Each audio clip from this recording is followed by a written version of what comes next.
Thank you so much for coming for our Student Services panel. We will be introducing them shortly, but just a couple housekeeping things. Make sure that you have your phone on silent. We don't want them going off during the recording, please. And also, it's rude to our presenters if you're on your phone texting and things like that. So please put your phones away. Make sure that you've signed in if you haven't had a chance to sign in. At one of the breaks, maybe you should go back and sign in. I think everyone, for the most part, probably signed in. Other than that, please, when you're asking questions, I know some of you have already filled out forms before. We did little index cards at the last training. So some of you have already had a chance to go ahead and write down some questions that you had for the departments that are going to be here. For those of you who did not get a chance to write them down, but you would like to still ask questions, you're more than welcome to. We're just going to kind of go down the row, and they're going to be answering the questions, first reading the question that they received, and then answering it one by one in the department. You're more than welcome to ask questions. They've set up a microphone over here on your left. So whenever we're done, we'll ask you to come up and you can ask questions. Now, we are asking general questions. If you have very specific questions, that you might want to wait until the end to ask the department. So if you're like, I know I got $5,000 from financial aid last semester and now I'm getting $3,000, what's going on? Specific questions like that, they can't answer right now because they're not in your account and they don't know exactly what it is that, is going on specifically with your information. So at this moment, questions like that can refrain at the end, and then of course you'll be able to meet them in their offices at a later time. But if you have any questions, of course they don't have to be general questions. They could be something specific, but remember that we do want to hold each other in the confidentiality clause and not give out too much information in front of your peers and others. Okay, enjoy. All right, so as you noticed, we have some presenters here on the stage, so I'm going to go ahead and introduce them. From the University Academic Advising Center, we have Bibi Gaitan. She's a professional guidance counselor for engineering and computer science. From Career Services, we have Ms. Melissa Garza. From Financial Aid and the Scholarship Office, we have Mr. Joe Pineda. From our Admissions Office, we have Ms. Vanessa Valdez. And then representing the Office of the Registrar, we have Sylvia and Michelle. Okay, so as was mentioned earlier, they have some index cards. They're going to go ahead and start going one by one and reading the questions, giving you the answers. So make sure you pay attention to the answers, and then after that, we'll be able to ask our questions. Thank you.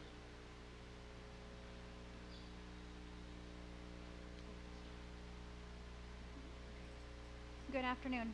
Can y'all hear me? I can be very loud without the microphone. The first question is, I am an engineering student who took the wrong courses during my first 2 semesters. How will this affect my enrollment cap? As an engineering student, depending on if you were previously a different major, then we would need to discuss by sitting down with one of the advisors. And in the College of Engineering and Computer Science, I'm the professional guidance counselor who sits with the students in reference to change of majors if they're TSI cleared, anyone who's interested in changing from within the college. So it just depends on the courses that were taken previously to evaluate whether or not it will go towards the excessive credit hours, which the name has changed. It used to be the enrollment cap. So it's just a matter of evaluating where those courses were taken in what area. And then the second question is, my math teacher lost my final. I contacted him several times, but he says he cannot find it. How do I resolve this issue? This issue cannot probably be answered with just one answer. But my advice to the student is, if you have kept all of your information, such as your papers or whatever coursework that you took in the class, that's proof. The other thing is any emails responding back and forth between the student and the professor. And then secondly, re-evaluating with the professor when you took the course If the professor still cannot help you in that aspect, then the student does have the right to meet with the chair for the department to try to resolve this issue, and then taking it from there. But ultimately what happens is the students are asked if they have proof of their grades to provide that. Sometimes faculty misplace the paperwork, but with emails and proof of graded work, that may help the situation. And then speaking with the chair for the department.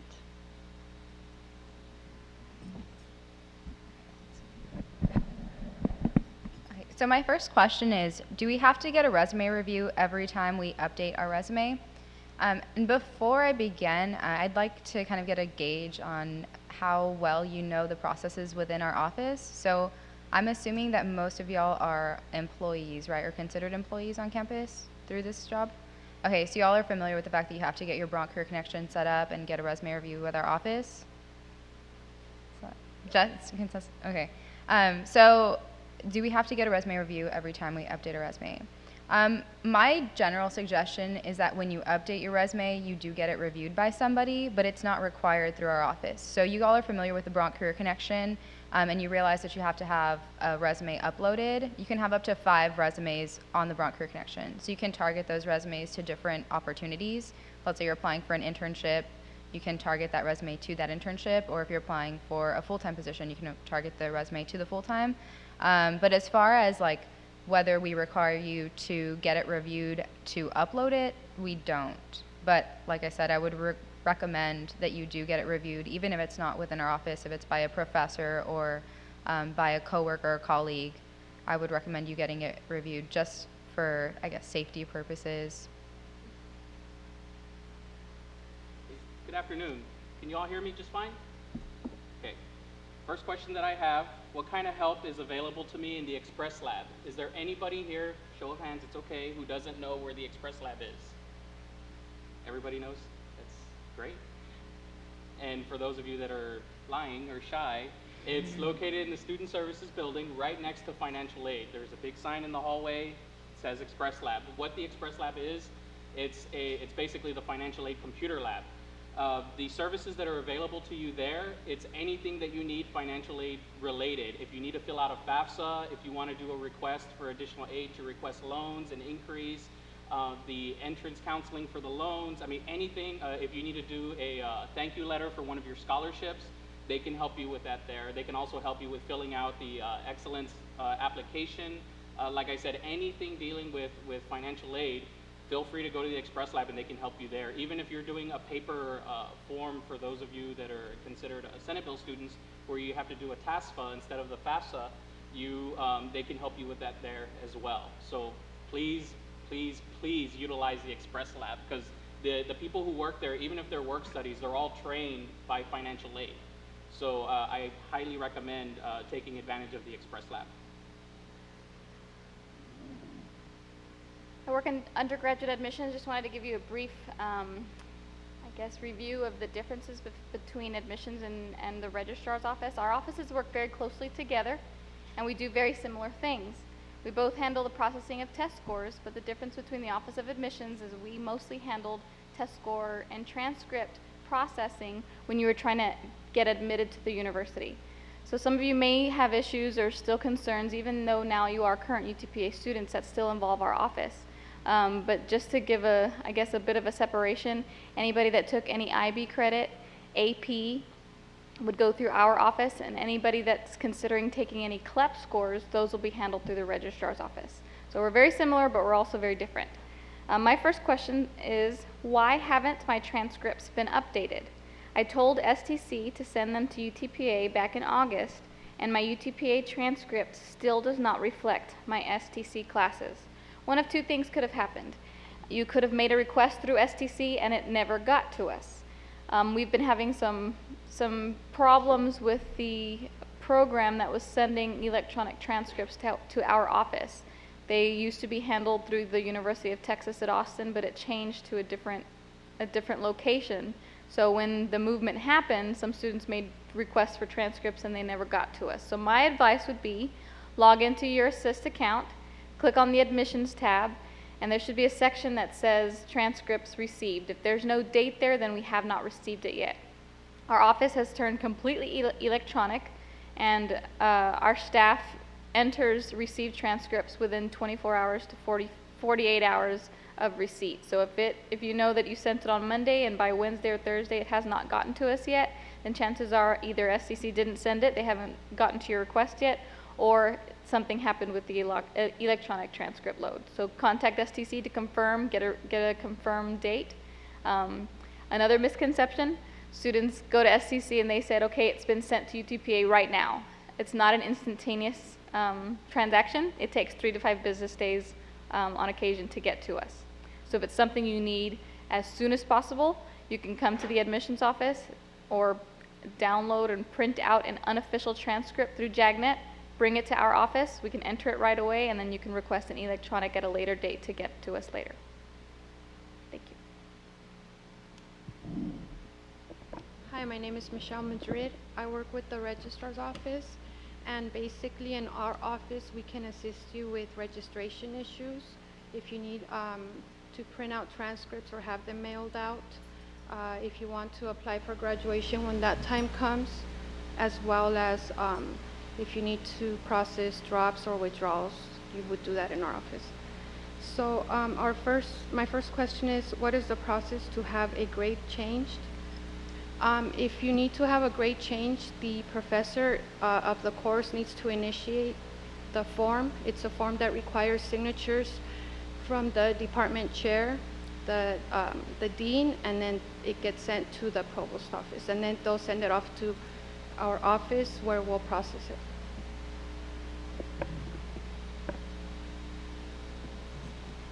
Okay. Hi, my name is Sylvia, and I'm also with the registrar's office. One of the questions I have is, who should I contact if my degree works does not match the information on forms that registrar office has on file for me? You can contact our office. You can contact me. You can call us at 665-2481. So if you have any questions on it, just call our office, and we'll be happy to help you with that.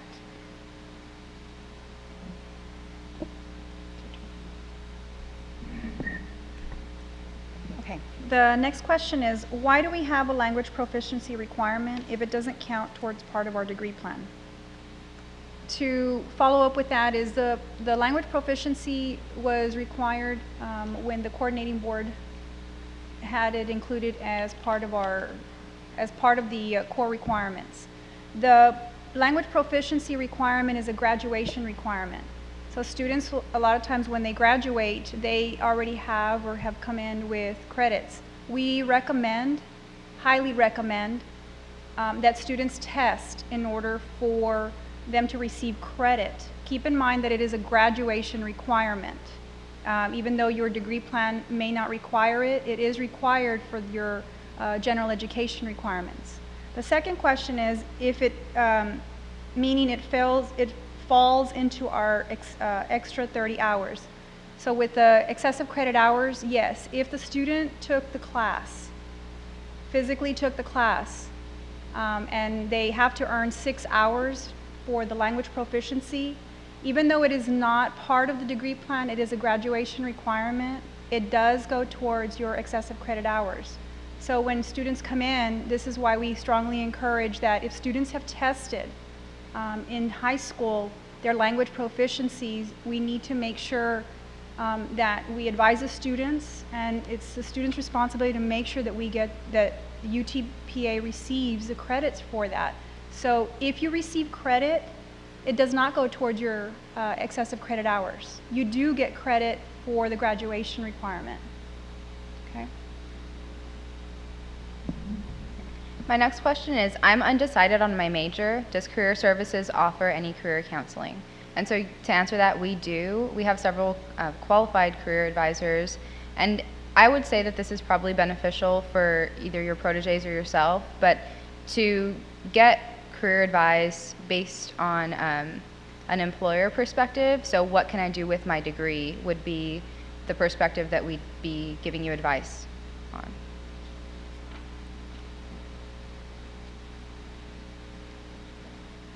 My Next question, how long do I have to complete the verification process once I have received a notice letter? Show of hands, who's been selected for verification before? Yeah, it should be quite a few of you. Verification, for those of you who don't know what it is, it's a process in financial aid that once you submit your financial aid application, it runs through a series of checks for quality assurance. It looks for commonly made mistakes. So if you get selected for verification, that doesn't mean, oh, the IRS is coming for me, or they think I lied, or anything like that. It could be a number of reasons why you're selected. For example, whenever you're doing your FAFSA early and you haven't filed your tax return yet, there's a question on there where it's asking for your filing status. If you put will file and you put estimates of your income, then you will be selected for verification. Now, the verification process holds everything up when it comes to your financial aid, because the verification process is there to make sure that your EFC from your FAFSA is accurate. So obviously, if there's additional documents that you have to submit, we can't award you financial aid yet because verification needs to be completed. So back to the question is, how long do you have to complete it? Well, the question you want to ask yourself is, how soon can I complete it? Because, I mean, you have until basically the end of the school year. I mean, you're not going to receive any kind of financial aid until verification is complete. So it's very important that if you get selected for verification, you notify our office, you come by, you can ask to speak to an advisor. I mean, we're there to help you through the process for you to get it done as soon as possible, because that's very important. Especially, say you did your FAFSA the first week of January, you did it early, but then you don't complete your verification. I mean, we see students all the time who bring in the documents once the semester's already started. Funding is very limited for a lot of the grants, so although you may be eligible, because you turned in your verification so late, there may not be any funds left over to award you. So the longer you take to complete your verification, it could cost you some aid. Not that you'll have to pay any money back, but I mean, you were eligible for something that we ran out of money. So it's very important that you complete your verification as soon as possible. What is the difference between an official and an unofficial transcript? And how long do I have to submit an official transcript after submitting an unofficial transcript? The difference isn't really a lot when it comes to grades. We accept the difference between high school and college. Let's separate it that way. High school transcripts, we can accept unofficial to get you admitted to the university. We usually start admitting students very early on in their senior year, the beginning of their senior year in high school, so we don't have an official yet. Official usually means you're complete when it comes to high school. What's the time frame to get an official? As soon as you've graduated from students have graduated from high school, we need one as soon as possible. But essentially, students have a whole semester to submit one to us. How can that affect them, however? High school transcripts, if they're not submitted officially, can affect Texas Grant for students that are trying to get Texas Grant, so make sure that's something that students are made aware of. College transcripts. College transcript difference is really nothing. Also, students do have a semester to bring us an official once they've submitted an unofficial. Usually we get submitted unofficial transcripts, which students hand deliver or print out from the computer, from their JAGNet, or whichever portal from the institution they're transferring over from, so that we can enter it as soon as possible. But we give students a whole semester. How can that affect them, though, if we don't ever get an official? Is, let's say a student is taking a class. Sometimes we've got a lot of students that take STC classes at the same time that they're attending here at UTPA. It does happen. If they're in progress with the class and that class is a prerequisite for another class, and they don't ever give us the official transcript or the final one with the grade, then they won't be able to register for that next class that they need. But as Joe mentioned, it's really as soon as you can get one to us. We're not going to be contacting institutions of transcripts where we have unofficial for. We're going to be contacting you. It's up to the students to get the transcripts to us. If students don't bring them to us after a semester, we do put holds on accounts, which won't allow students to register, which won't allow you to register or your students to register. So that would be a repercussion. Question I have, what do I do to remove a minor that I haven't taken classes toward?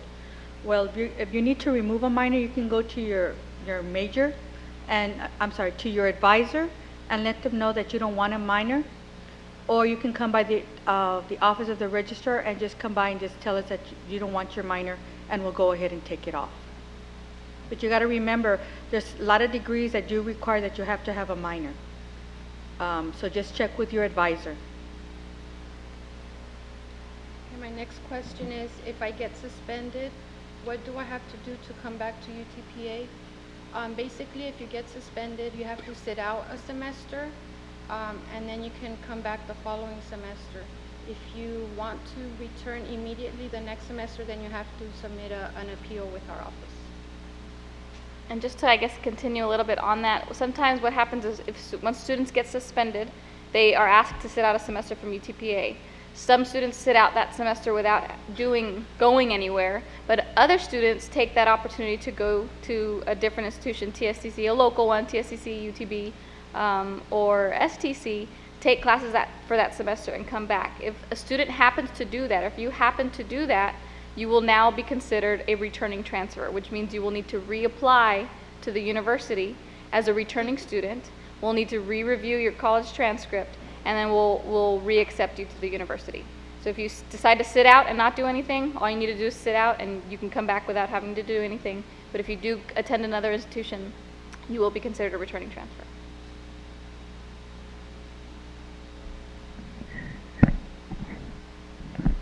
When should I apply for graduation to meet the deadline?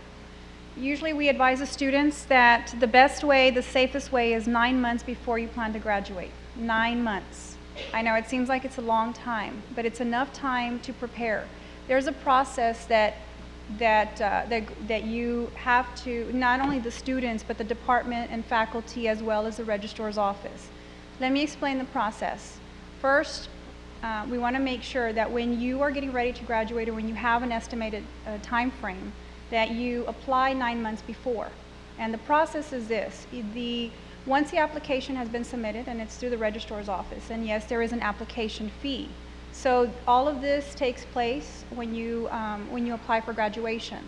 At that point, you also have to notify your faculty. So at this point, a lot of you are seeing faculty advisors. So faculty advisors are the ones that making sure that your degree plan is up to date.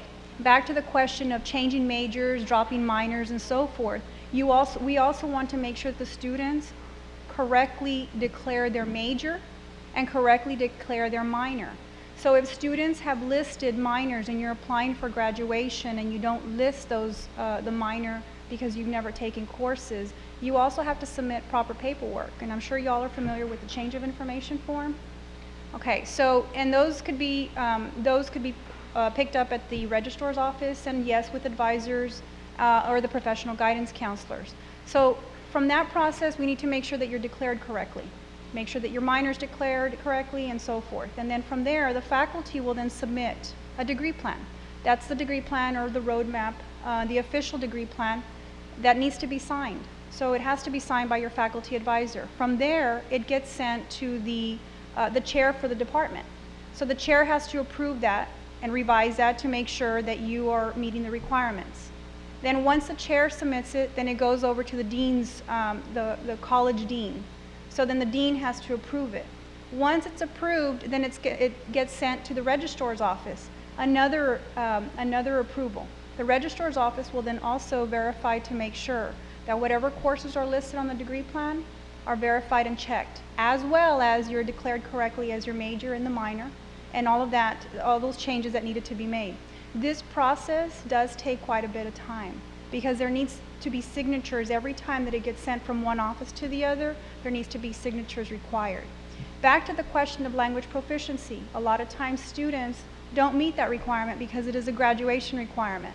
At this point, we advise the students, instead of taking the class, so that way it doesn't go into your excessive credit hours, we recommend, and I'm sure you've heard this when you come in as entering freshmen, we recommend that you test. The test by WebCape gives you the requirement for graduation. No credit though, or CLEP. The CLEP gives you the credit and the hours if you need it.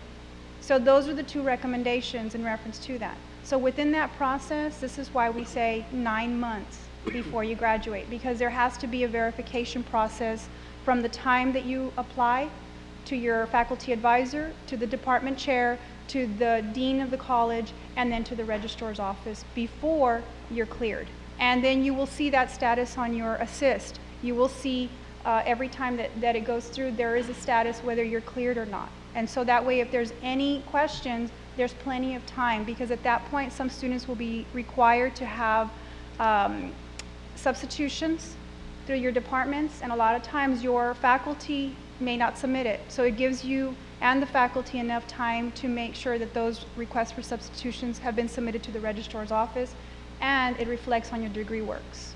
So that's the reason why 9 months before you graduate is the best recommendation for graduation. Thank you. Where should I go if I'm interested in doing an internship related to my major? So within our office, each college has a student career advisor and a career advisor designated to the college. So my suggestion would be to have your student or yourself call the office, and we'll match you up with either a student career advisor or a student career advisor or a career advisor that pertains to their major. And then from there, these people are really well informed on the different employers that are relevant to that major and different internships that we've had success with in the past. So just calling the office would be my best recommendation.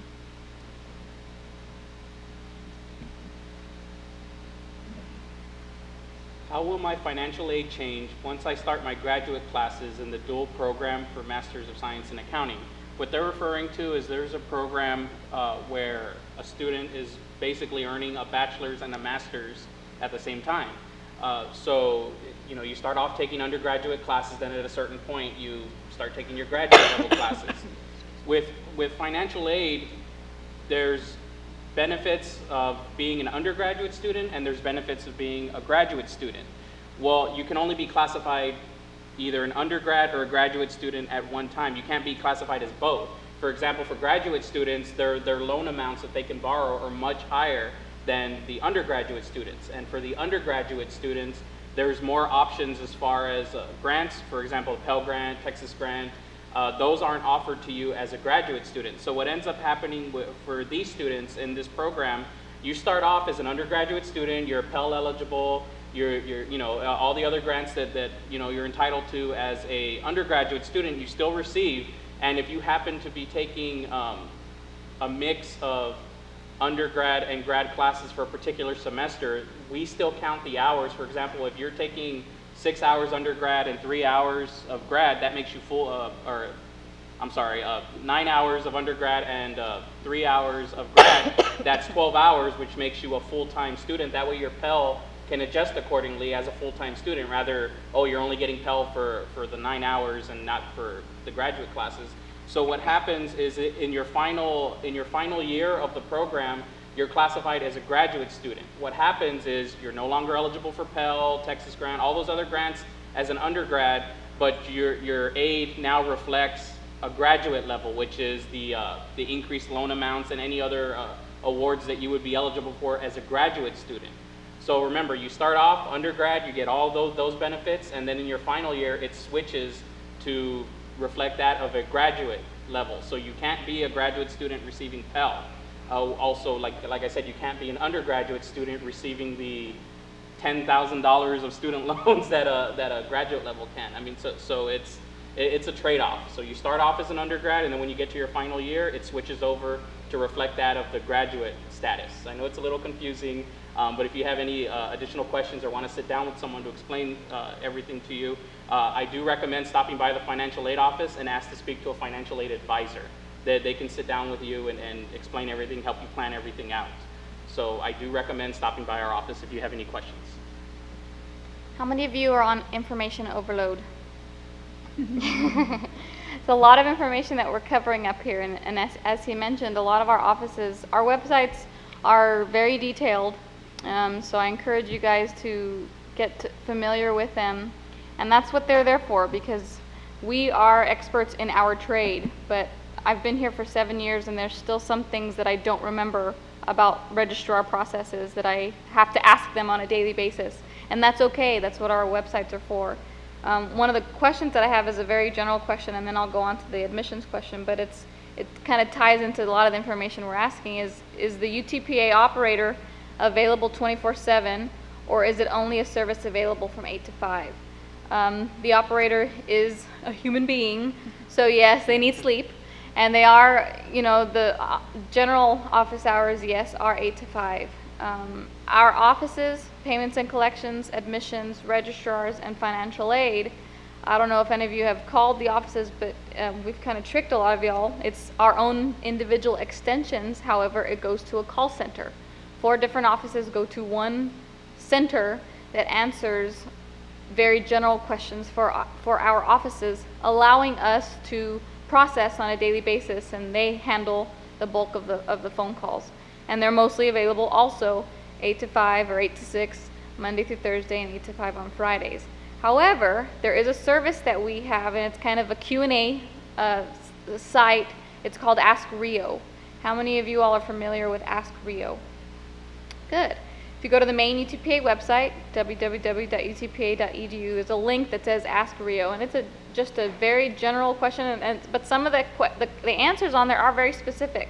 If any of you or any of your students have questions on something, type in the question, and it'll do a search that finds keywords, and sometimes it'll give you the answers for it. So even though our operator or our offices and our websites may not answer everything, Ask Rio is there also.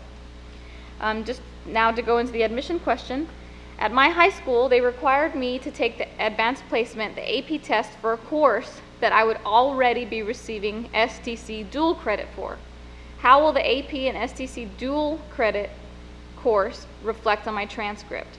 And will the courses attempted versus courses completed affect me negatively?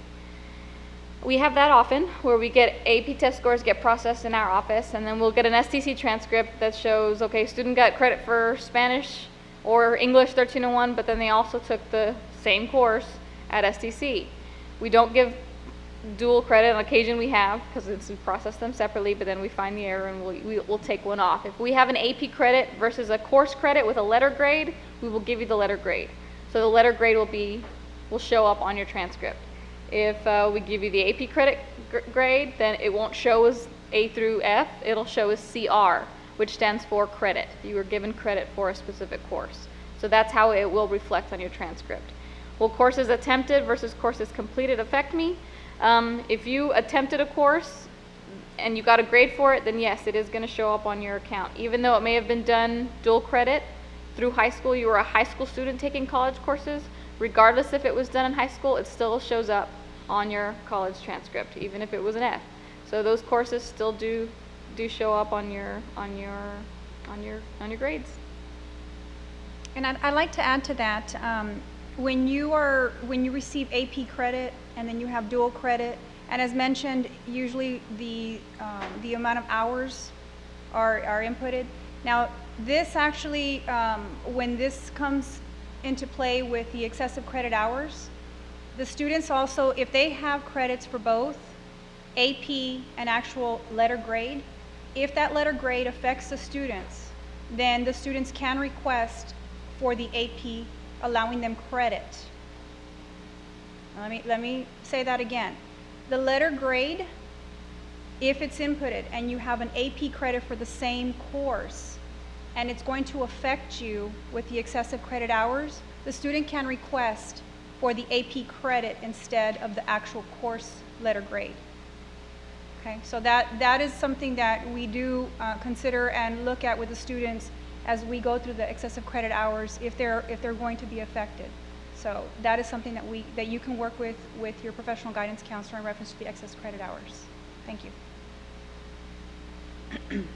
The question I have, can you tell me more about the directory information release in ASSIST? Why do some students restrict their directory information? A lot of students, they put that they don't want to release any information to anyone. We get people calling in our office about are they attending and verification of enrollment. So if these students don't want any of this type of information given out, address, we're going to put a hold out there. So if the student himself or herself calls in, we're not going to be able to release any type of information to you.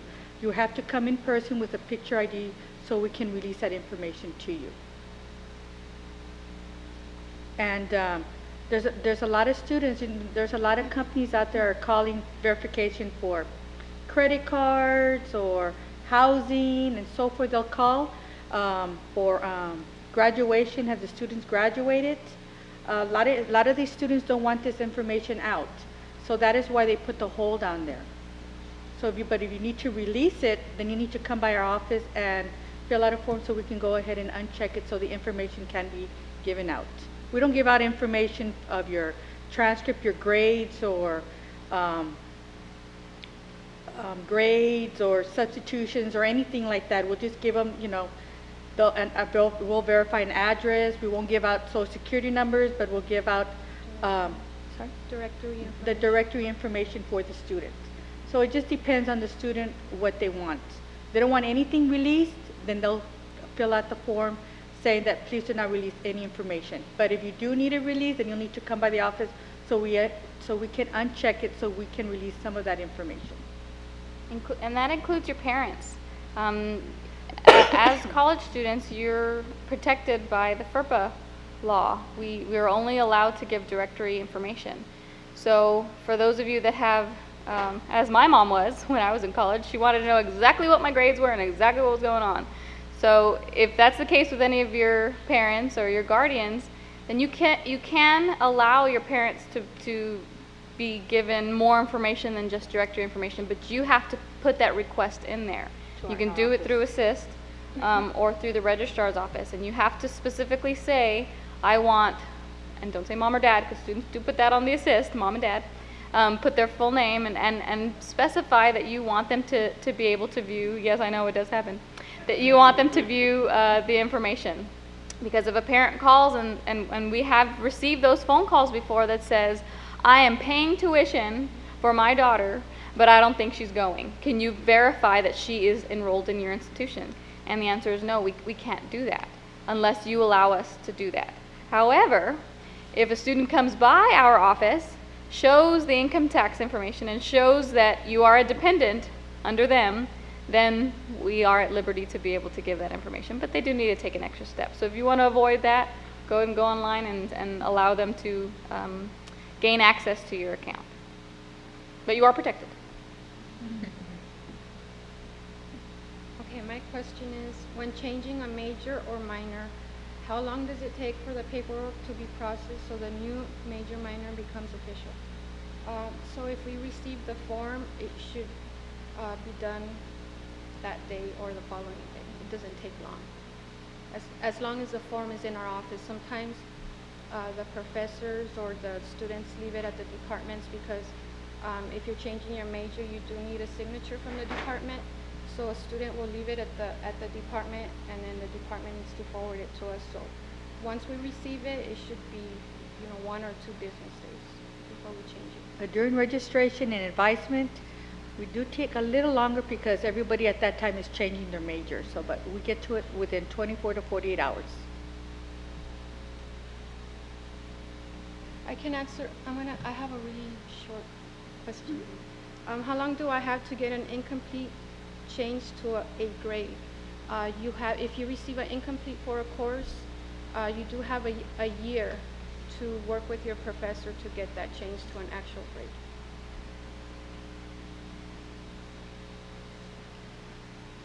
So then that goes back to the first question about the professor not being able to find your information. So because you may need to change that grade, so they actually give you a year.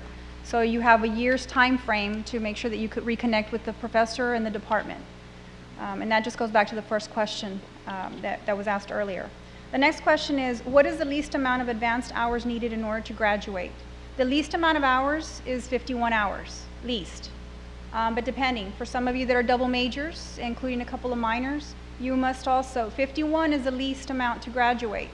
But because it's the least, you also want to verify that your degree plan, for those of you that are double majoring or even have minors require, for the most part, 9 to 12 hours. That must be advanced hours, and that's not part of your degree plan for the major. So you want to make sure to verify whether it does indicate on there that there's 51 advanced hours. It also depends on the majors that you've chosen and how many majors and how many minors. So please verify with your professional guidance counselors, advisors, or faculty advisors in reference to that. Thank you. What would prevent me from passing the criminal background check, and how often do I need to fill out a CBC? So right off the bat, I think if you've been convicted of a felony, that would prevent you from passing the criminal background check. But then additionally, take into consideration that if you have, let's say, been convicted of a misdemeanor or some other less severe offense, and you fail to disclose that on the criminal background check form, then that would prevent you from moving further along in the employment process. And then how often do I need to fill out a CBC form? Every 6 months. So if your student is searching, like actively searching for employment, and they, let's say a 6-month period of time goes by and they haven't been employed by the university, then they'd have to fill out a CBC form one more time. When is the best time to apply for summer financial aid? And they also wanted to know if there are any deadlines to complete the summer notification. In order to apply for financial aid, it's treated a little differently. You don't just do a FAFSA because when you get awarded your financial aid, by default, you're awarded fall and spring. We don't look at summer. You have to submit a notification. You would go to our website, utpa.edu/FinAid, FINAID. Lots of useful information there. There's a big green button there that says summer notification. It becomes available around January 1st. I say around because it's when they activate it. So sometimes, it may get activated, the day before or something. But definitely by January 1st is when you can start submitting that summer notification. Now I know some of you might be thinking, well, January 1st, that's a long way from summer. Even if you're not sure that you intend to come for summer, I still recommend that you do it, because what happens, summer aid is very limited as far as the grants that are available, and one of the big key components that determines your chances of receiving something for summer is how early you do your summer notification. And as far as a priority deadline, it's February 15th. But what happens sometimes, I know what happened this past year, is a lot of students submitted their summer notification. Well, it's possible that we can run out of money before we get to the students who did the summer notification, say February 15th. We may run out of money by, up to the students that get to like the beginning of February. So it's very important that you do it as soon as possible. That's a common theme with a lot of our offices, especially financial aid. You need to do everything as soon as possible. And so as far as the deadline goes, like I said, priority deadline is February 15th. If you want to wait later to do it, you still can. It'll still be active. But what happened one year is if we see that we have a lot of people who already submitted the summer notification, and by the projections that we make, that we would already run out of money, then we deactivate the button. That way we don't have more people submitting, the summer notifications when we're already out of money. So like I said, it becomes available as early as January 1st. So January 1st, you just go online, go to the UTPA financial aid website, click on that little green button. It's very easy. It's just your student ID number, your name, date of birth, and you just submit that. Like I said, even if you're not sure if you're going to take summer classes, you don't get penalized in any way. So I do recommend everyone to do it. It's not like if you do it, we charge you a $20 fee for wasting our time or anything like that. It's nothing like that. Just do it even if you're not sure. So like I said, January 1st, summer notification. Are there housing scholarship opportunities for students who are not entering freshmen? If so, how can I apply for housing awards? Housing scholarships are only awarded or offered to new students. So you can be a transfer student and still get one, but you have to be a new transfer student. We do not, unfortunately, award housing scholarships for current students. Reason being is the Admissions and Recruitment Office uses this housing scholarship to assist students that are coming from outside of the Rio Grande Valley, students that don't have family here to be able to live with because they're coming from out of the area. We have also awarded to students that live in the valley but outside of Hidalgo County, but they do have to be new students to the university. The housing scholarship is renewable, so if a student happens to get it their freshman year and maintains there are requirements to continue to get it. They can get it for multiple years, but unfortunately it's only for new students to the university, new freshmen or new transfers. Excuse me. Question. I am a rehab major. Why doesn't DegreeWorks have my rehab classes listed? Well, it can be different reasons. It just depends, because in rehab, it's under pre-rehab. You have to get approved to get into the rehab, and they have to send us information. But right now we're working on that, where we're changing. You stay pre-rehab, but we have to do something in our system so they can go ahead and come out in DegreeWorks. If you have that problem and you can't see it, please call our office at the registrar's office so we can go ahead and do that change. We're working on that right now, but it's because you're under the pre. Until you get into the program, that's when we get a listing from the department saying, you know what, they made it into the program, then we'll put you under rehab. But otherwise, it's going to stay pre, but we have to do a change in an area where it will clear, it would say BS. So if you have a concern about that, please call our office at 665-2481, and we'll help you. Okay, the next question. Who do I talk to substitute courses? So if you're getting close to graduation and you've taken some courses that don't apply to your major, but there may be a chance that you can substitute them, check with your advisor and see what you can do about that. If the department of your major allows it, then you need to do the substitution forms, and you send those in. The department sends them into our office, right? Yes, it has a process. It goes through it's the professor, then it's the chair, then it's the dean, then it's the provost, then it comes to our office, and we'll manually input it so it can show up on your DegreeWorks. So it just depends on the time, on the travel. It can take a couple of days, it can take 2 weeks, hopefully not that long, but once we get it, we try to put it in that same day or the next day. And as far as who do I talk to, it would be your advisor. You speak with your advisor, and they will determine, they will let you know if you're able to substitute any courses and go from there. And just to add on that, the advisor that they mentioned has to be a faculty advisor. Unfortunately, the advisors at the UAC Center or the professional guidance counselors don't have authority for substitutions, so you would have to directly go speak with your faculty advisor in reference to substitutions.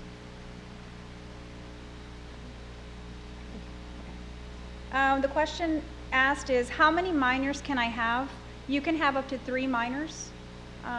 Now, keep in mind, again, going back to graduation, whatever you have listed for graduation must be completed at time of graduation.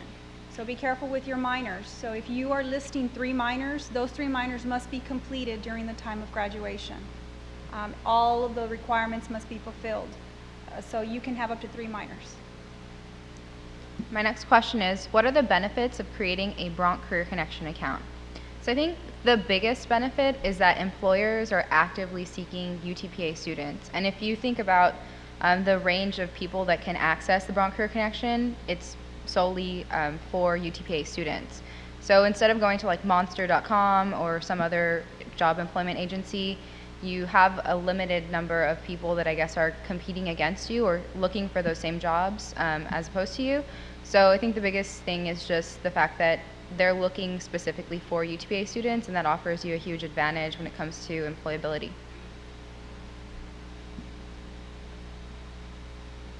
Can I still receive a refund if I withdraw from all of my classes after paying the full amount? So I understand this question 2 ways. Refund as far as financial aid, you're receiving financial aid, and it's our office's policy that any aid that you have pay out towards your tuition and fees pays 10 days before the first day of class. The reason for that is your classes get paid for first. Any money that's left over, that creates a disbursement, which is money that is sent out to you, the student, to help you pay for books, rent, any other related expenses. And what happens, because we send that money out early, you have to be careful about deciding, oh, you know what, I'm not going to come this semester, I'm just going to drop off my classes, or I'm going to withdraw, or anything like that.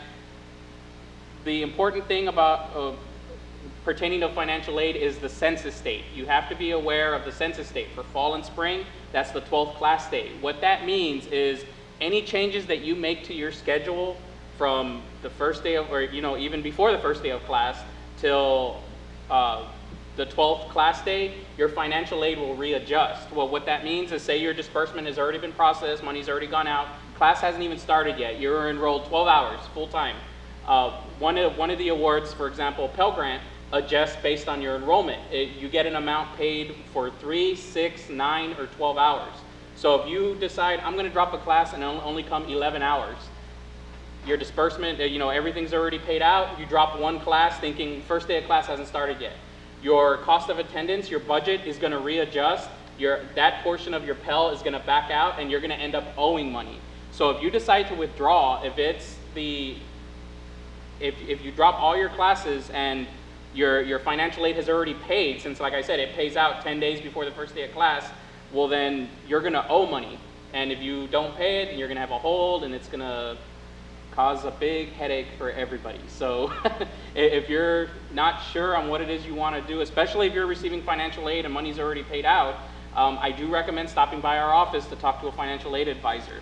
The other way I understand this question is, say you're not receiving financial aid, you paid out of pocket for your classes, and you decide to withdraw, and I'm sure registrars can chime in here. Before the 12th class day, you will get 100% back. If you withdraw from, I'm sorry, I take that back. Before the 12th class, you'll get 100% back. After certain days, then you start getting a percentage back. So you just got to look at, we have in our website telling you before this date, after this date, you'll get to 100% refund. But you do have to officially withdraw and let the university know that you will be withdrawing. If you just stop going to classes, this has happened where students assume that if they don't go, the professor doesn't see them there, then the professor's going to assume that they've withdrawn. That's not the case. You will get an F from the professor for not attending courses. So you must officially submit your request to withdraw. And remember, the Fs do count against you. Even if it's in the syllabus that the professor will drop you after 3 absences, don't trust that. You still need to come in the office and make sure that you're dropped in the class. Just make sure you keep checking on the assist, the drop dates, because that's very important. But if you drop one class but you're still enrolled, you still get 100% for that one class as long as you're still enrolled. But there is dates to get 100% refund for withdrawals, and it's usually before the first class day. And in addition to that, there's dates you have to keep track of, because there's a difference between withdrawing and a difference between dropping. Because how many of you are aware of the 6 drop rule? In your entire career as an undergraduate, you have 6 classes that you can drop, 6 drops only. So if you want to officially withdraw before a certain date, then that won't count towards your 6 drop rule. But if you wait till after that, you're already halfway through the semester and think, I'm going to get an F, I'm just going to drop it. That's going to count as a drop, and you only have 6. And if you take 4 years to graduate, then that's a very limited time. But some students take 6 years to graduate, which means they have a drop a year. But there's how many semesters in a year? 3: summer, fall, spring. So keep that in mind too. There's a lot of terminology that we use that you guys have to be aware of and have to research and have to be aware of, because there's so much stuff that you could get lost in. So if you have any questions, if you're planning on withdrawing, stop by our offices, financial aid, registrars. And ask. And ask, yes, we're not mind readers. Please come by. We don't mind you coming in and asking us questions. Or We go encourage it. go to your advisors. Go speak to your advisor also. They have good answers. So if they don't know the answer, they'll call our office. We're here to help you. Is the person here who submitted that question? No? Okay. Hopefully they'll watch the video later. Well, no, it was a good question. I was going to give them a prize, so you had your chance. Everybody raises their hand. I know, that's why. Honesty. Okay. Everybody should have raised their hand. Oh, wait, my turn. Sorry. Got caught up in the question. Okay, this is a non-admission question, but a very good question nonetheless. What public transportation services are available to me as a student? UTPA does have a shuttle system. As you know, they're renovating the Fine Arts building, and the Arts Department has completely been relocated to the old Annex building, which is now called the Visual Arts Building, VABL, which a lot of students weren't aware of where it was when classes started this fall, but VABL, the Visual Arts Building, is located on Klausner, where the old Annex building used to be. And we also have an alternative location, the McAllen Teaching Site. It's mostly handled for graduate classes, but I believe there may be some undergraduate, I'm not 100% sure. But our UTPA shuttle system does transport students to those locations. The Visitor Center in the very front of campus is one of the main pickup and drop-off locations. And if you walk into the Visitor Center, right there in the front, there's a large shuttle stand, and it's got all the shuttle routes. You can pick up a brochure, and it says all the shuttle times and the shuttle routes, or you can go online, utpa.edu/shuttle, and it'll give you the shuttle system. In addition to the UTPA shuttle system, we also have Valley Metro that picks up students outside on University Drive, and I believe that one also shuttles students to and from STC to come to campus. So there are a bunch of schedules in different locations, so everything's listed online, or come and pick up a brochure. We don't have any more questions. All right, they're off the hook. Okay. So far. So far. Okay. The question that is asked is, who is a professor I need to talk to know more about the environmental science major? We recommend that the students speak with one of the advisors from the UX Center or a professional guidance counselor.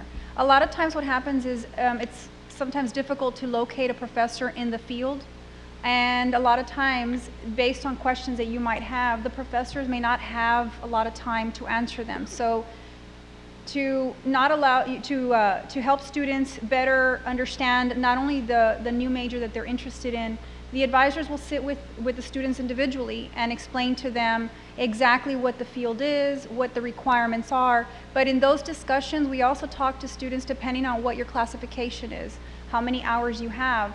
If you're looking at changing or thinking of changing majors based on what you know and what you don't know and so forth, we can also assist the students by addressing the excessive credit hour cap.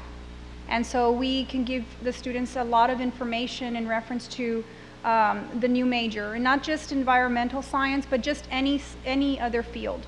And then after that session with the advisor or professional guidance counselor, then if you continue to have other questions, then we refer you to the professor.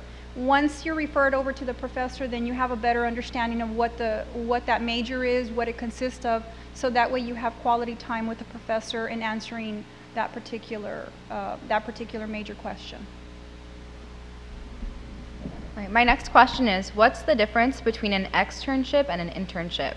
And so when you think about an externship, the best way to describe it would be a job shadowing experience. So you're not actually being able to do hands-on work within the field of study, but you are able to observe a professional in their industry and get to see what they do on a daily basis. The other difference is the timing, the duration of the program. So an externship can last anywhere from a day to 8 weeks. So it just depends on the company and the industry. And then I guess on the opposite end, an internship, you'll be able to do hands-on technical work that pertains to the field of study, and then typically it lasts about 8 weeks or longer. So, thank you. If I have no money for books and my emergency loan is tapped out, what can I do? First of all, for the emergency loan, that's only meant to cover mandatory tuition and fees. That's not meant for books or any extra fees that you may have, like for example, parking tickets, citations, anything like that. So if financial aid isn't an option, or because you always have the choice, say you did do a FAFSA and you're receiving financial aid and you had to get an emergency loan to cover the difference, if you were originally offered a loan, whether it's subsidized, unsub, Parent Plus, I mean, there's different kinds of loans. Remember, loans are part of financial aid. Just because, say in the beginning you declined it, you said, you know what, I don't need it, forget it, I'll take care of it, I'll pay this out of pocket. and then something arises later on, you lose your job or anything like that, just because you declined the loan, you can still request it again. So receiving a student loan is an option. It's part of financial aid to help cover to help give you money for books. Now, and also whenever you're offered a loan, you're offered a base amount. Keep in mind you don't have to accept that full amount. If you only need, say, like $500, and they offered you $5,000, you know, half for fall, half for spring, you can accept a partial amount, since the loan is something that you have to pay back. Another thing that financial aid does offer that isn't advertised too much is because then everybody would show up, is there's you would ask to meet with a financial aid advisor, and in the beginning of the semesters, there's something that you can ask for called an emergency book loan. What an emergency book loan is it's a loan from the university. It's not through the Department of Education. There's no interest on it. It's a short-term loan. It has to be paid off before the end of the semester that you're receiving it for. So if you're getting it for fall, it has to be paid off before the fall semester is over. If not, then you'll get a hold placed on your account, and it's, you know, that'll prevent you from doing a lot of things. So there is something that you can ask for. It's called an emergency book loan. Like I said, there's no interest on it. It's a $5 service charge, which is added to the loan. So if you get a $500 loan, it's $505 that you owe, and you pay it towards to the university. Also, another thing to keep in mind is funding for that is limited, and it's those emergency book loans are only meant for students who, this is a perfect example, who only got an emergency loan. They either, even if you're receiving financial aid, you can still receive one, because let's say your financial aid wasn't enough to cover tuition and fees, or you know, you didn't have any money left over for books. That's what the emergency book loan is for. It's not meant to help cover your tuition and fees. It's for books and supplies. And depending on how many hours you're enrolled in, the advisor that you would meet with would determine how much the maximum is that you can borrow. Typically for a full-time student, you know, there's a cap of about, you know, $500. But if you only need, say, like 200, or if you're only taking 3 hours and you come in and say, oh, I need $600, that's probably not going to happen. But unless you can show, you know, a receipt or something on how much the book actually is. But that is an option that you have. You can go to the financial aid office, ask to speak to a financial aid advisor, not an academic advisor, financial aid. We have our own advisors too. And you can ask for an emergency book loan. It's called a short-term loan. It's called many different things, but it's the same thing. And that's something that can help you out for your books. It typically takes about 3 to 5 business days for it to be processed, and the university you can either pick up a check at Payments and Collections, or it'll be sent out direct deposit if you have that set up, or a check gets mailed to you.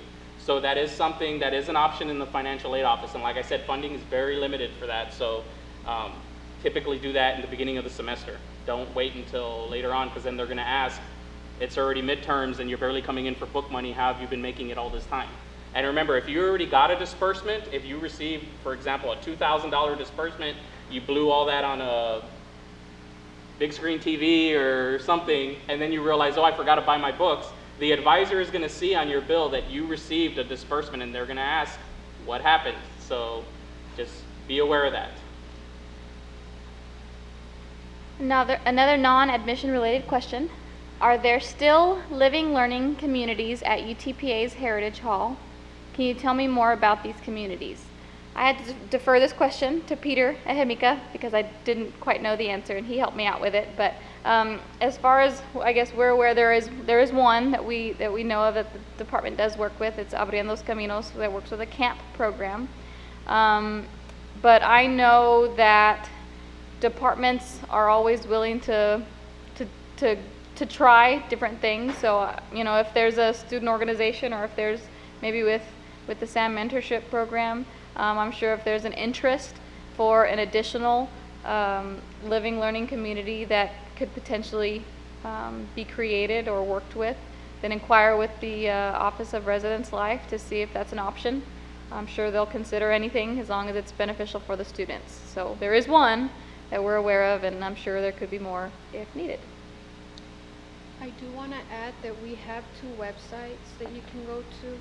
If you want information on what we do in our office, our contact information, staff, who does what, you can go to utpa.edu/registrar. If you want information on solely registration, you can go to we don't use that anymore, utpa.edu/registration. So one is /registrar for our office, and /registration would be for the bulletin, registration bulletin, which has all the deadlines. We have information on spring 2014 already, so if you want to get some information on that, you can go to that website. The question asked here is, how do I get more information about the study abroad? There is an actual study abroad office. A lot of students may not be familiar, but we do have an office in reference to answering any questions pertaining to courses that may be taken study abroad. One of the things that I do advise the students in reference to this question when they do ask in our office, what happens is the students are very interested in the study abroad program. The only thing is that it may not be part of your degree requirement. So it's very important that when students are interested in the study abroad, and again, by going to their office, they actually are located on campus. I know with all the construction, a lot of the offices are relocated. If I'm not mistaken, they are located in the Arts and Humanities College. In the Lamar, I'm sorry. So with the, thank you, I'm sorry. With the construction, they have now been relocated to the Lamar building. And so it's important that students with plenty of time walk in there, and they actually have an advisor that they can sit with the students, and there is a list of courses that can be taken. A lot of times students can benefit from this, especially if they're core classes, in reference to being able to take a study abroad program. Once you are in your major, you want to verify and make sure that, that the study abroad offers a course in your major, because this leads on to the next question is, where do I go or who do I talk to about financial aid? Keep in mind that the study abroad program, there is a cost for it, and some students may or may not qualify for the financial aid part of it. So that's why we also advise and recommend to students that if it is part of your degree plan, then at that point you can seek financial aid assistance if you qualify. And in reference to that, I believe I can, someone in the financial aid office will be able to assist the students by filling out an application. So there is aid available as well as scholarships in reference to this, but you also have to make sure and know whether or not it's going to be applied to your degree plan when you seek a study abroad program. Again, the location's at the Lamar building. What kind of job opportunities are available for me on campus if I did not qualify for a work-study award? So if a student doesn't qualify for a work-study, then they can work with the university through direct wage employment. And the only real difference is that work-study is subsidized by the state or the government, whereas direct wage employment isn't. When does the financial aid application reopen, or in other words, the FAFSA? It becomes available every year, January 1st. You have to apply every year, January 1st. So, January 1st, remember that. I don't have any more questions, but I'm going to make up a question. Common questions that come across our office. I transferred in 30 hours, 15 of which the courses do not exist at UTPA, but they're on my degree work, so on my degree plan. What does that mean? Anytime students transfer in hours outside of the institution, we bring them in. We do not evaluate technical or remedial courses. So you took a remedial course at STC, we don't bring it in, unless it's something you need to get into the college level course, college algebra. If you bring in a technical course, you went to TSTC and took a technical writing course, and it's not a course that we can bring into the university, we can't bring it in. But if you bring in other courses that are valid UTPA or valid institutional courses, we bring them in as general credit. So if you have transferred in some hours and you see on your degree works at the very, very bottom it says extra electives or general electives, and the second number of the course is a 0. Anytime the second number is a 0, that means it's a general credit, meaning we did not have an exact equivalency to give you that credit, but we didn't want to not give you credit. We wanted to give you some form of credit because every student is allowed X number of electives for their degree plan. So when they were talking about course substitution, that could be a course that you could substitute for a course that you need, or just use it as a general elective. So we like to give students a lot of hours. We get a lot of students that transfer over from A&M. Common courses that they take at A&M are agriculture courses. We don't have an agriculture program here, but we'll still bring in the hours, and they could use it as a general elective somewhere, hopefully. One of the common questions also in our office would be, how do I request a transcript? Well, you can come in person, fill out a form, or you can go online under registrar's account and fill out a transcript request, and or you can fax us one. That's one of the questions also, so we can send out your transcript to a university or to an employer. The only thing that we do not do, we do not fax out transcripts because it is on security paper and we can't make copies of that. So it does have to be mailed out, or you can come by in person and pick one up. But as far as requesting it, you can do it online, or you can come by in person, or you can fax us one. We also have the forms available that you could print out from our website, the utpa.edu/registrar, and there is a link for forms. And there's other forms such as change of majors, change of information. So you don't have to necessarily come into our office to get them. You could print them out directly, fill them out, and then just drop them off. I don't have any more questions, but there is one that gets asked a lot. One of the things is that when students, for some reason, if they have a low GPA here at UTPA, one of the questions they ask is, can I go over to a neighboring college or community college, make up the hours and transfer? Keep in mind that if you are those that are in the pre-programs, such as nursing, pre-nursing or pre-farm, whatever the pre-programs are, and they require the GPA here at UTPA. So in order for you to retake any courses that were failed here at UTPA must be retaken here at UTPA, because what they look at is institutional GPA. Institutional means whatever is taken here at the university. Even though students go to a neighboring college to either retake a class and bring it in, you will receive credit for it, but again, institutional GPA must be taken here at the university to get into your prospective majors, such as nursing and the other business, rehab, all of those pre-programs, they look at GPAs and they look at institutional GPAs. Now for the engineering students, it's the same thing. We look at GPA, even though we do not have an application process, we do look at your GPA institutionally here at the university. So just keep that in mind. My last question is, after I graduate, how long do I have to continue using career services? And so the goal of our office really is to help students with employment opportunities and professional development, and we don't have a time limit on that. So you can come in if you're an alumni whenever you'd like. If my financial aid isn't processed, how can I pay for my classes? So, say for example, you did a FAFSA, you were selected for verification, you turned in your documents and they're being processed. Well, like I said, it's going to prevent your aid from paying out. There's several options that you have. You can pay out of pocket. You can get on an installment plan. I recommend the Office of Payments and Collections. You get on an installment plan. You can get an emergency loan. Those are options to help you from getting dropped.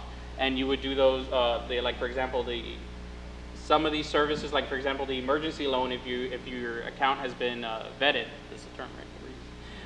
That you can do it, you can request the emergency loan online. If not, then you can go to the office, which is located in the Mass building. It's the Mary Alice Sherry Shivers building, and I believe it's the second floor. They seem to move around quite a bit right now because of the construction that's happening.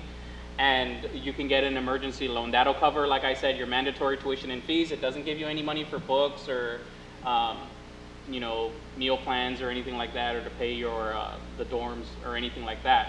That can keep you from being dropped, due to the payment deadline until your financial aid has been processed. Once your financial aid gets processed, when it pays towards your tuition and fees, it first goes towards your emergency loan. If there's any money left over, if you don't owe the university any more money, like I said, then that creates a credit, which is referred to as a disbursement that gets sent out to you to help you with your books or anything else. And he mentioned the phrase vetted. How many of you do not know what that means? Yeah, I expected to see everybody. For those of you, I don't know if anybody's a freshman or maybe, because I think we just started doing it at freshman orientation. When we check in students, we ask for 2 forms of ID.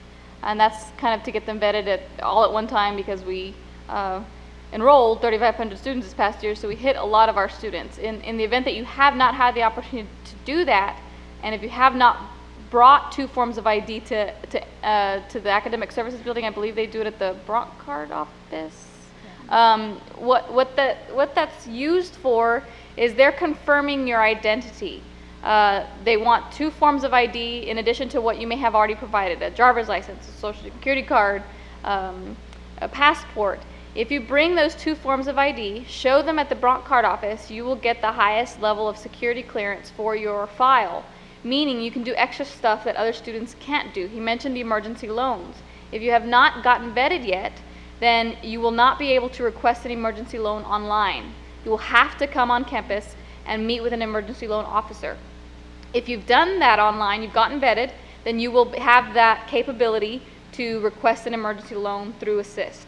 So it just gives you extra privileges because the university has been able to confirm your identity that says, yes, this is who I am, I would like online privileges. So that is a little bit easier accessibility for students, those of you that can't always come on campus. So it is an option for our students.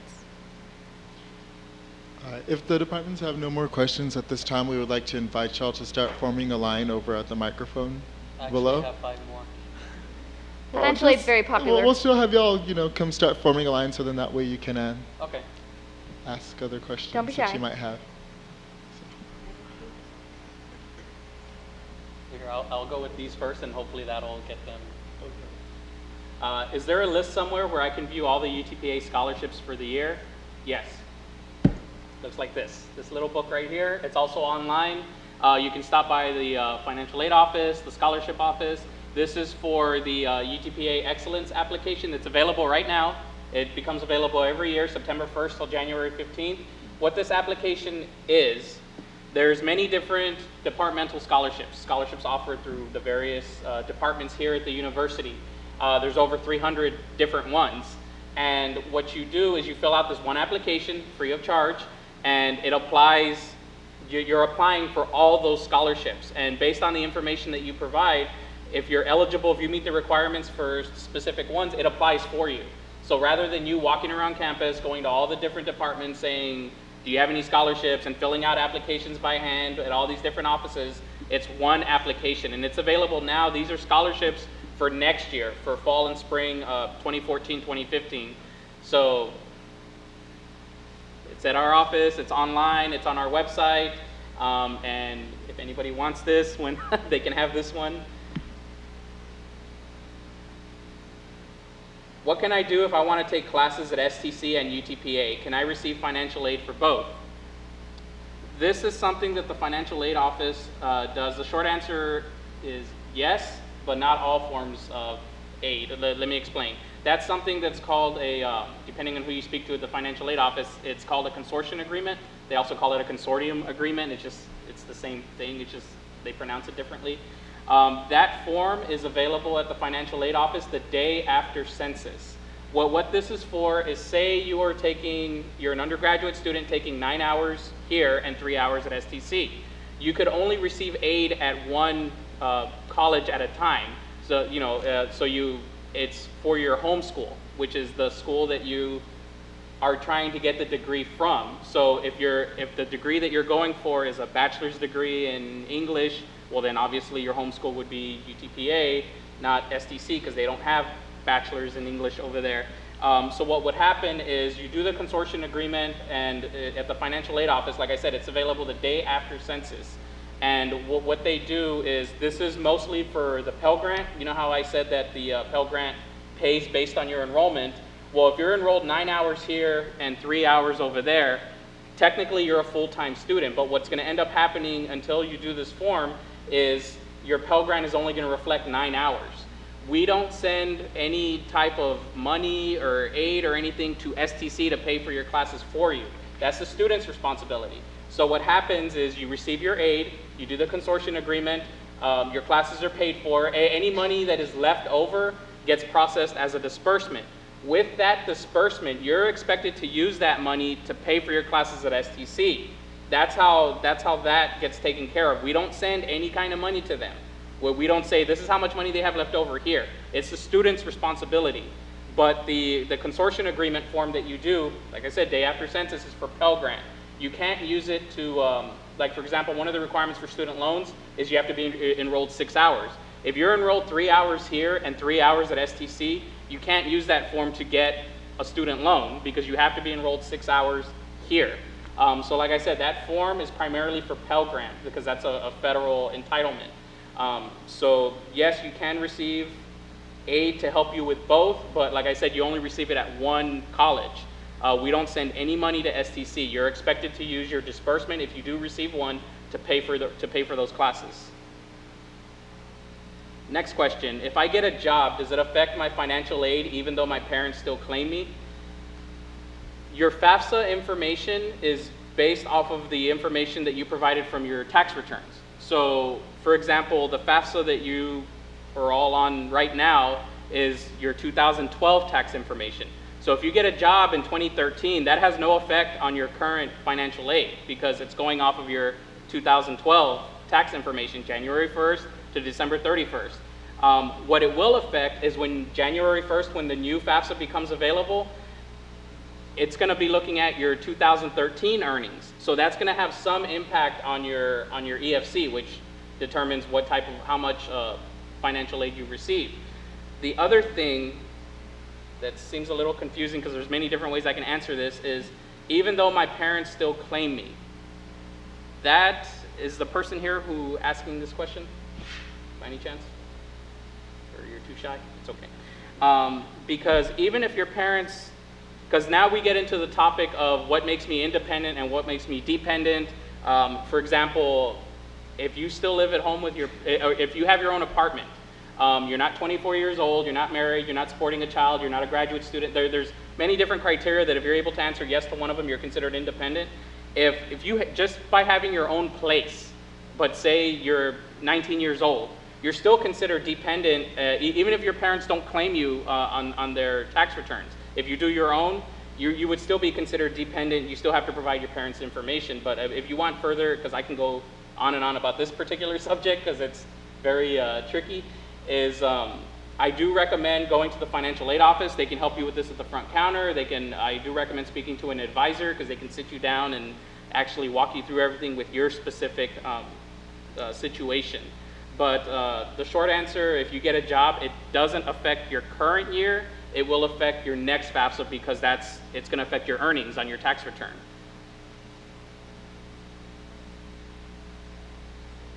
I received an email from Nicole Luna in the work study department, which is kind of funny because she hasn't been with us for well over a year, and some time ago, that there are community service opportunities available through work study. Can I still count this as community service hours even though I'm getting paid through work study funds? There are specific positions when you go into the job bank and look up work study positions that are classified as community service. So just because you're a work study doesn't mean, oh, I'm a work study for the English department. That's community service. There's specific agreements and contracts that we have through, for example, like public libraries, off-campus agencies, that it's considered community service. Those hours can be counted, but it depends on who it is that you're trying to use them for. Like, for example, if you're trying to use them for SAM to be counted towards something, like they want to, you get some kind of award or something for community service hours, it's up to that organization that if they decide that it does count, then it counts. So it gets a little tricky. Yes, it is community service hours, but if they can be used or not is determined by the organization. And then final question. How do you know whether you qualify for the 15 credit, $500 cashback? It's one of these. We have them in our office all over the place. The way that this is a kind of a tricky award, because for this one, you don't even have to do a FAFSA. The financial aid office is handling it, but It's something to help motivate students to graduate sooner. So you don't even have to do a FAFSA. And for this, you have to be seeking a degree, for one. You can't be a professional improvement or non-degree seeking student. You have to have a 2.5 cumulative institutional GPA. That means the GPA from your classes here, not STC or anywhere else. It's just from your classes here. You need to have a 2.5 overall institutional GPA. You need to complete 15 hours towards your degree, and we have ways of checking if it's towards your degree or not. And it can only be hours that you take in a regular term, which is fall or spring. So the way that it works is first semester, you take 15 hours, you pass all of them. You won't get the $500 until the following semester because you had to have completed 15 hours the prior term and be enrolled 15 hours the current term. And it gets tricky also because one of the other requirements, if you are receiving financial aid, your gift aid, which is your grants and your scholarships, money that you don't have to pay back, it's not including work study. Work study is not included in this. That aid cannot exceed your tuition and fees plus $500 for books for the term. So say you're receiving Pell Grant, Texas Grant, and some other grant where your tuition and fees are paid for, you have at least $500 disbursement coming to you for books or anything like that, and you're eligible for the $500 cashback, you won't receive it. This also gets tricky with scholarships because if you get a late award, because it happens all the time that the department later on in the semester decides to award you a $2,000 scholarship. If you're receiving this $500 cashback and we enter the award, it then gets canceled out by part of the scholarship. So, and also if you take repeat courses, it doesn't count repeat courses. So say your first semester you take 18 hours and then you complete 15, you drop one, and then the following semester you're taking 15 hours again as part of the requirements, but 3 of those hours are the class that you dropped in the fall. You won't be eligible for the the $500 cashback. So if you want any more information on this, with all the little what if scenarios, please go by the financial aid office. And we do have these little flyers to help you out with certain programs. It has requirements in the back. So that was my last question. So anybody want to come up? I have prizes. Is it the mic that's intimidating? Do you just want to ask your question from your seat?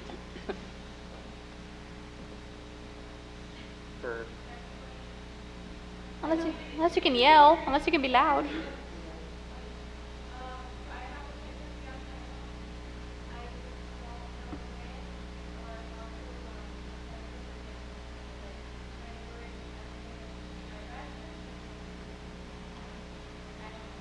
Can you repeat the question? I heard her. She said it's very tricky because Texas Be On Time is a very tricky and long process.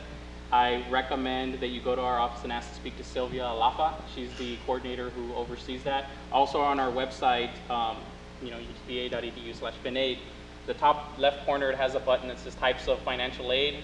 I know Texas Be On Time has a very long description of all the different steps that you would need to follow.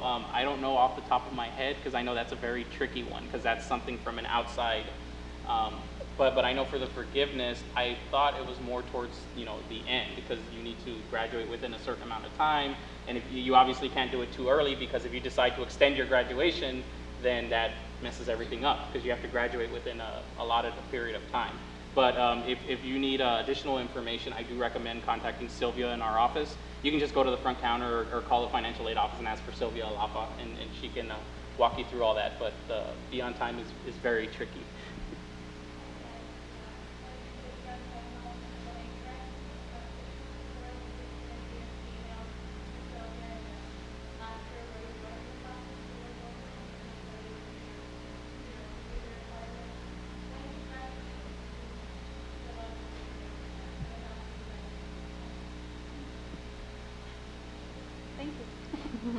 There's a question in the back.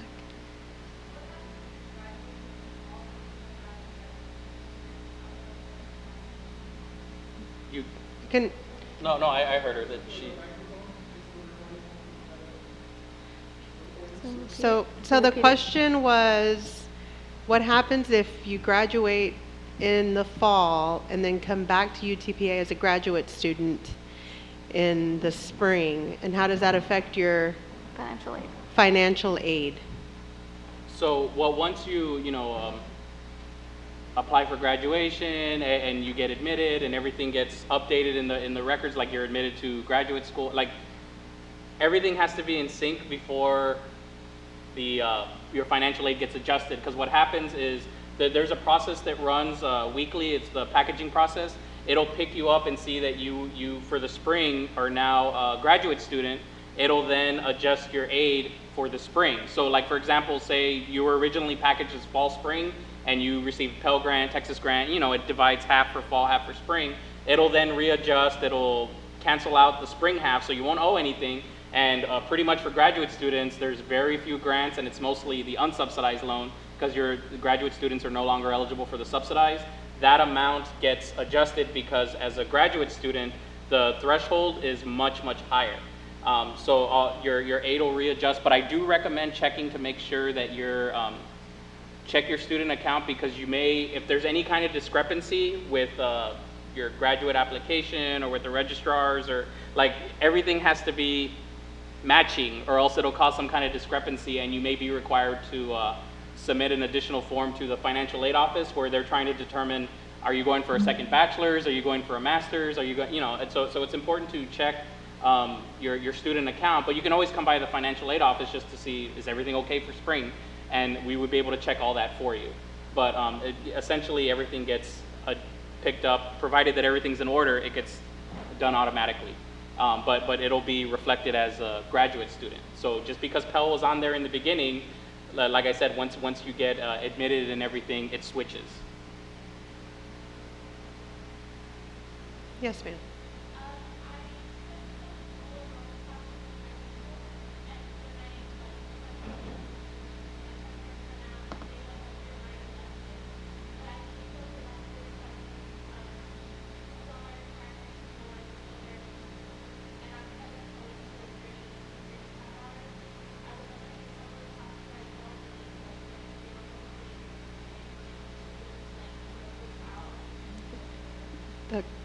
I'm like, I'll try and repeat the question.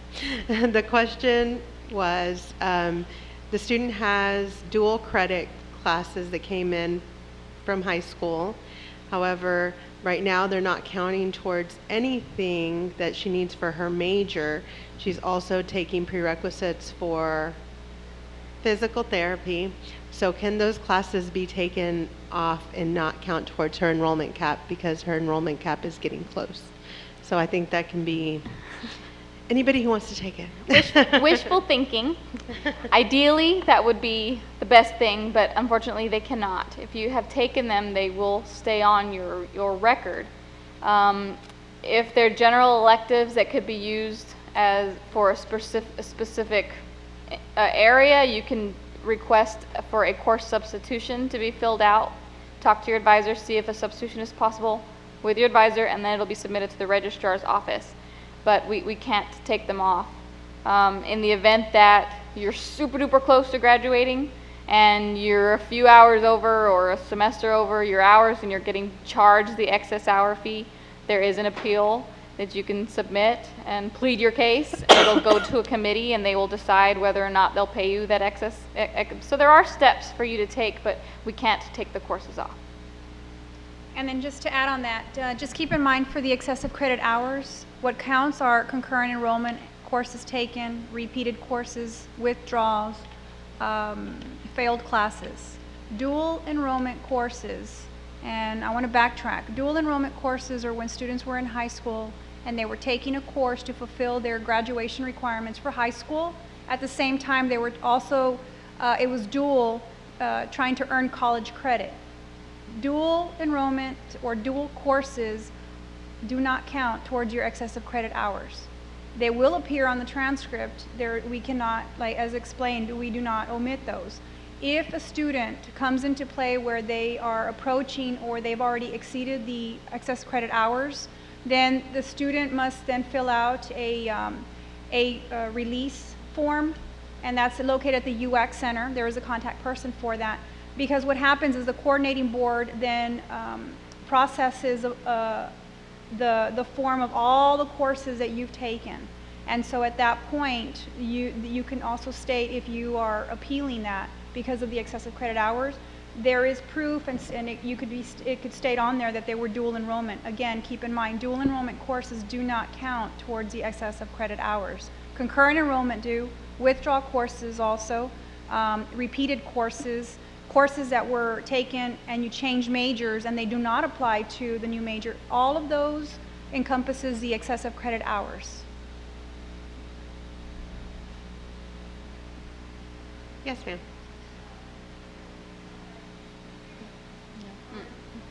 Like, if you could come to the mic, that'd be awesome.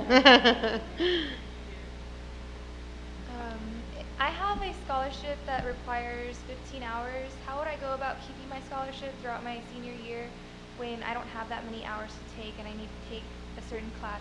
So the university scholars? Yes. There's an appeal form because we do understand that there are some cases to where you can't meet certain requirements due to you're getting ready to graduate or there's not enough classes to take, because we don't want you to take unneeded classes, just to meet the 15 hours. But you just stop by the scholarship office. There's an appeal form that gets done for the university scholars. And because you're the first one to come to a mic, you get a shirt. All right. I don't want to throw it to you. Here, I'll pass. Okay. And there are some, the university and a lot of the things that we do in our office, we're trying to do whatever we can for students. There are rules and lines that we have to draw, but there are some exceptions that can be made, and that's where you get involved and you have the opportunity to ask questions. I always say if there's no questions being asked, then something's wrong, because there's always something to learn, and the worst thing you could ever hear is no, but you won't know that unless you ask. With some financial aid things, for example, if they're federal guidelines, we can't really be too lenient with federal guidelines because it's the federal government. But university scholars, that's an institutional award. So there are exceptions that can be made because there are some programs, education majors, for example, those that are in certain blocks, they can only take a certain amount of hours. We don't want to penalize you because you're trying to do what you need to do to graduate. So there are exceptions that can be made, and that's where you come to us and say, is this possible? And the majority of the answer is going to be yes. And if we don't know, we will find out. But we need you to come ask those questions so that we can help, because we are here to help. Anybody else? Come on. Well, then I have a question. I have a few questions for prizes. First person to stand up and give the answer wins a prize, the correct answer. When does the FAFSA become available? Stand up.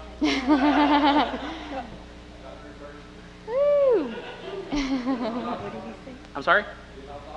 I don't know the size of the wrapper. If you want to give it to someone else, that'd be great. Or actually, if you're worried about the size, then you get a bubble pen. There you go. Does anybody want to ask a question for a prize? I'll donate a prize. No? Who remembers what being vetted means? Stand up if you know the answer. Vetted. I give a very good example. Say that again.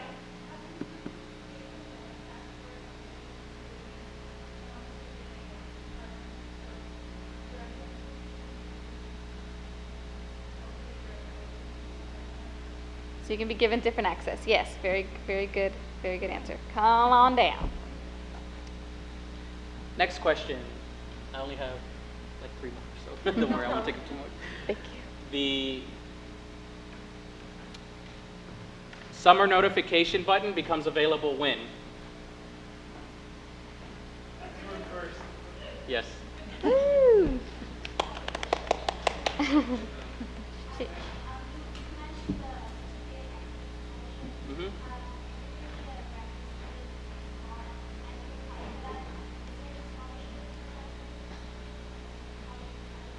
Yes, the UTPA Excellence application is for both undergraduate and graduate students. One of the requirements is you have to be enrolled full-time. For a graduate student, that's 9 hours. I definitely recommend doing this because there are lots of scholarships for graduate students. As far as specific ones, I couldn't give you names because there's over 300 different ones and they all, but I mean the application is the same for undergrad and graduate students, but you just have to be enrolled full time. So as a graduate student, like I said, it's 9 hours, not 12. That's for undergraduate.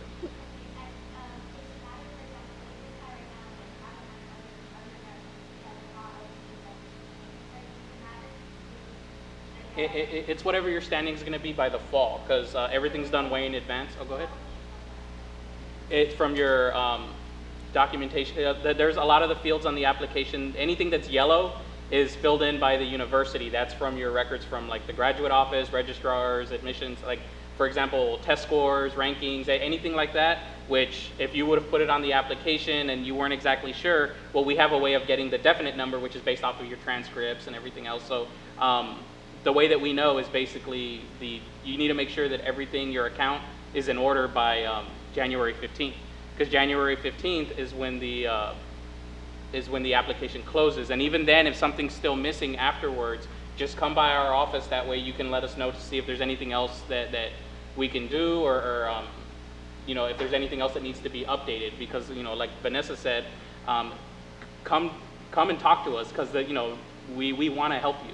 We want you to get this money. So does that answer your question? Because I can go on and on. I have a question for y'all. Do you all go online and check out your degree works? How do y'all like it? You don't like it? Why? Are you?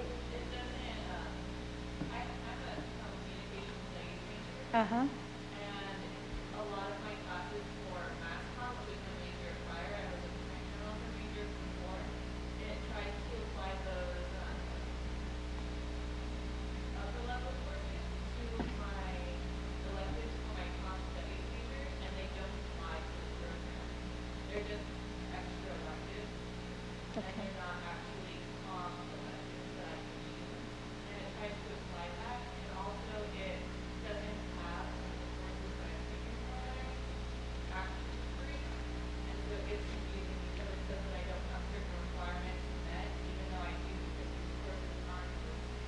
And your communications? Give our office, come by our office so we can look over it, see what's going on. So we can, there's little glitches. So this is the kind of information that we need. So we can go and look and see why this is happening, because we build it based on what's in the catalog. Okay? So just come by our office and speak, you can come by and speak to me so we can see what's going on your degree works. Degree Works is a new system that the registrar's office did implement, but as she mentioned, there are still some glitches that they're trying to work out, and we have heard some of them too. For example, anybody that's core complete, it says they're core complete, but it's still saying they're missing some stuff in the core. Those are some things that, of course, with anything, as much as we're reliant on technology, it's not always going to be 100% perfect. So again, that's where we need you to come say, something's wrong with my file. We won't always know, so just look at it, and if you see something wrong, you know, come to us. Core complete, it shows that you're core complete, but because you're coming core complete from another institution, we have to manually do that. So we have a listing, and we're working on it as we're all the students that are core complete, like from STC or Austin or from wherever what school you're going, we have to go in manually and force complete and say, okay, you're core complete, and then it's corrected. A situation like that has to be done manually.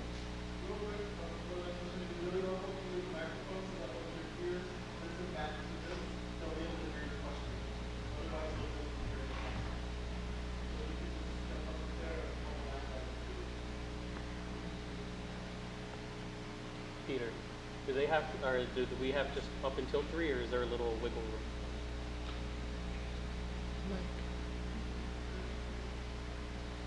I guess it depends on our IT people, but as far as the room, I know that they said they would. I don't think there's anything happening after us. Okay, well, we'll take these 2 more questions and then we'll wrap up.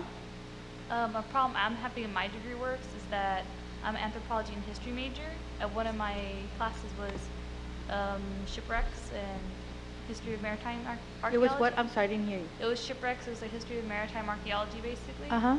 And the degree works is counting my. It was taken under anthropology, but the cross-listed class. But it literally says anthropology for something, and it's under my history program. Okay. But my advisor's like, it doesn't belong there because it's not history. If you'd like to come by our office too, it just depends how it was given to us. Like I said, a lot of it is we go based on your coursework, at the catalog. But if you can come by our office so we can look at it, so we can see what, fix the changes. Was it a transfer course? No, it actually was taken here. It was taken here. Okay.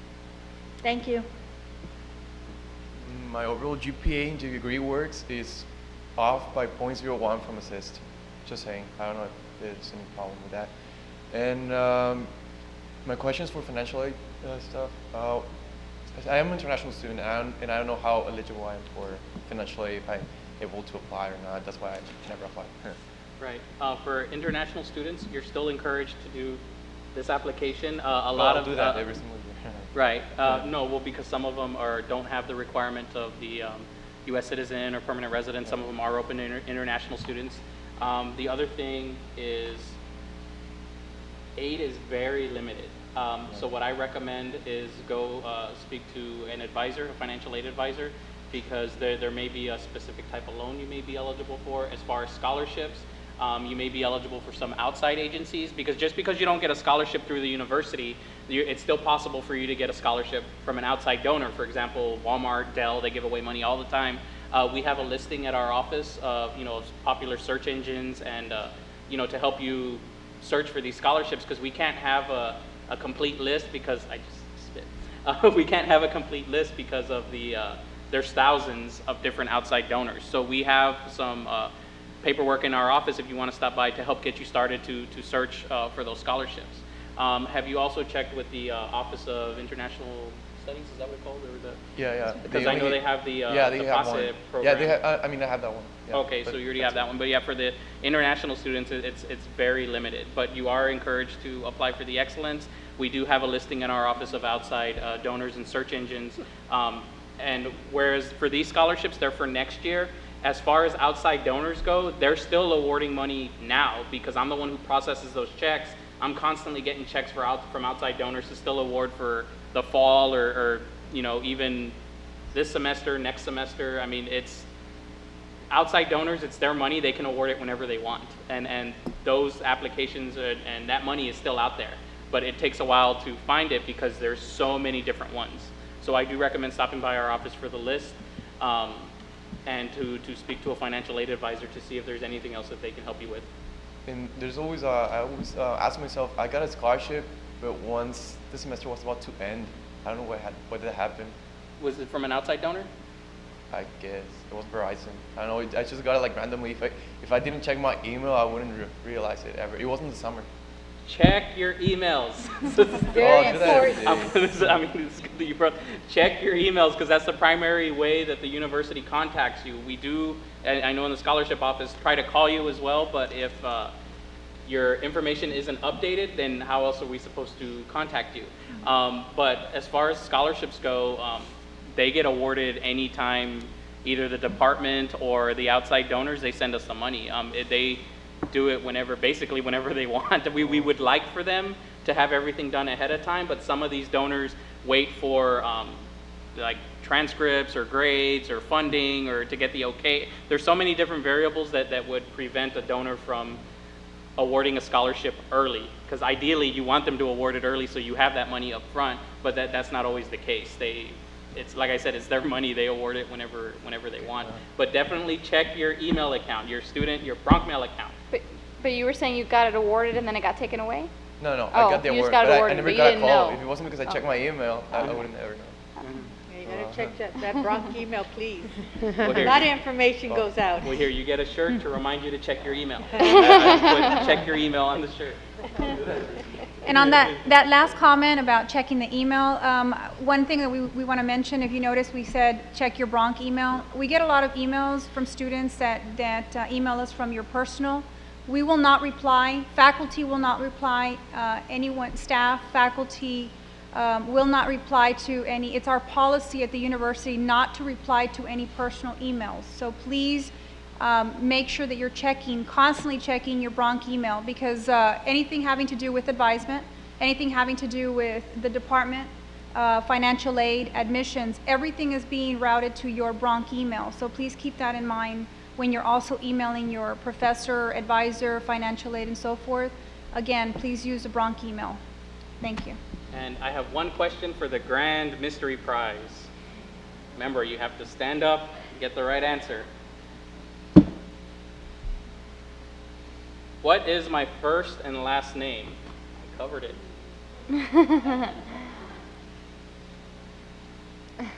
If no, okay. Good All right. job. Even though I should dock you a few points because it doesn't have the Ñ, it's Spinetta. It goes down. Good job. I have another question though for a shirt. So how often do you have to complete a criminal background check form? Yes. Yeah. So you can come up.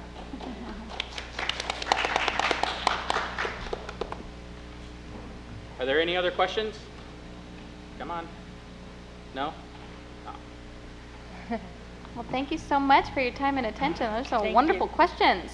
Well, I want to thank our student services panel +1. Within advising, we're kind of in, a gray area where in most places that I've worked as an advisor, I've always been under student services. But here at UTPA, we are not. We're under academic services, which is fine. But that's why we like to also include advising, because sometimes there are advising questions that can kind of go between admissions, financial aid, and whatnot. So thank you so much to our panel for coming and answering questions. I'd like to say thank you also to the union staff for setting up the panel and for allowing us to use the auditorium, and of course the IT folks for coming to record it.